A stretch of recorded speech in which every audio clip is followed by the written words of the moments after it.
በጋራ ከተለያየ ቦታ የመጣችሁ ኢትዮጵያውያን መክራቸዋል። ነገር ግን ያንን ምክክር ተከትሎ የህዝቡንም አስተያየት ለመስማት ሞክረናል። ያው ብልጽግናው መንደር የነበረው ጫጫታ የሚጠበቅ ነው፣ ብዙም የሚያስገርም አይደለም። ነገር ግን አንዳንድ ወገኖች ያው በፖለቲካ እምነት ያስፈልጋል፣ እናንተም ብቻ የኦሮሞ ሊቃንም ብቻ ሳይሆን ሌሎችንም ጭምር በፊት ከነበራቸው አንጻር አይተው እምነት መጣል አንችልም የሚል ነገር ያነሳሉና የዚህ ችግር አይገጥማችሁም? አንዳንድ ጊዜ ቀና አስባችሁ ብትመጡም የእምነት መጓደል ካለ ይህንን ነገር እንዴት እናስተካክለዋለን? ይዛችሁ የመጣችሁት ነገ ከነጎዲያ ተመሳሳይ የአብይ አህመድ ዘመን ተመሳሳይ የዋት ዘመን ላለመሆኑ ዋስትና የለንም ብለው የሚሰጉ ወገኖች አሉ። ከዚህ አንጻር ይህንን ክፍተት ለመድፈን ምን ማድረግ ይጠበቅባቸዋል? አይ ብራዘር ትረስት ኢዝ ኢርንድ ኖት ጊቨን ነው። እኔ ደስ ስለሚለኝ እንደዛ መጠራጠር እንደዛ መስጋት ለአደጋ ያጋልጣል። ያልጠረጠረ ተመነጠረ ነው የሚለው አማራ ሲተረት። ይህ ህዝብ ስንት ጊዜ ተመነጠረ? በ74 ተመነጠረ፣ ለውጥ አመጣ። ለውጡን ወታደር መነጨ ነጠቀው። 91 ለውጥ መጣ፣ ዲሞክራሲ አልተሻገረም። 2018 ለውጥ መጣ፣ አልተሻገረም። ስለዚህ ህዝቡ ቢጠራጠር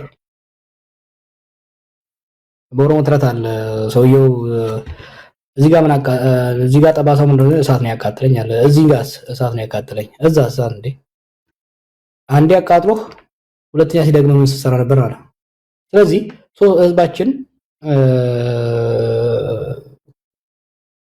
በተደጋጋሚ የተፈጠሩበት ክህደቶች፣ በደሎች ቁስል ፈጥረውበታል፣ ጠባሳ አለው እና ቢጠራጠር አይገርመኝም፣ ተገቢም ነው። ስለዚህ የፖለቲካ አመራሩ የፖለቲካ ሊቁ በስራው በትጋቱ ራሱን ያንን የትረስት ዲፊሲት የጥርጣሬ ውዝፍ እየቀነሰ መሄድ መቻል አለበት እና ያንን በስራ እንወጣዋለን ብዬ ነው የማምነው። አዳዲስ አይደለንም።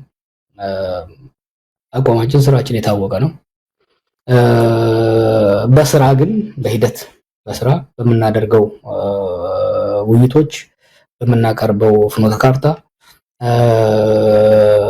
የህዝባችንን እምነት ከጊዜ ወደ ጊዜ እያዳበርን እንሄዳለን ብዬ ተስፋ አደርጋለሁ እና we just that's only way forward ብላንክ ቼክ ኢትዮጵያ ህዝብ እንዲሰጠን ለማንም እንዲሰጥ አልፈልግም። መጠራጠሩ ትክክል ነው። ስለዚህ it's up to us። ተጠራጠሩ ግን አዳምጡን ነው ለኔ መልእክት ለህዝባችን። ተጠራጠሩ፣ ጠይቁ፣ አዳምጡ፣ ምን ነግራችሁን መዝኑ፣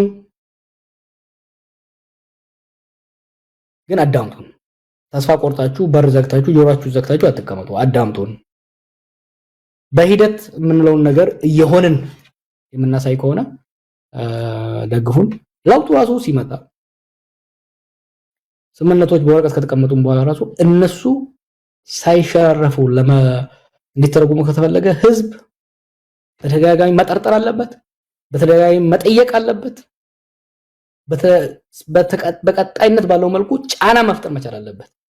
ይሄ ብቻ ነው ጋራንቲ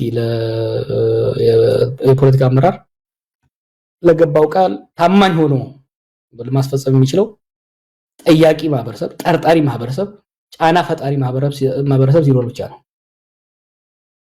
ጆር እንደው የአማራ ህዝብ ትግል እያካሄደ ነው። ያው ፋኖ በትግል ውስጥ እንዳለ ይታወቃልና አንዳንድ የኦሮሞ ፖለቲከኛ አሁን አዳዲስ የፖለቲካ እይታዎችንና እንቅስቃሴዎችን እያደረክ ነው ያለውና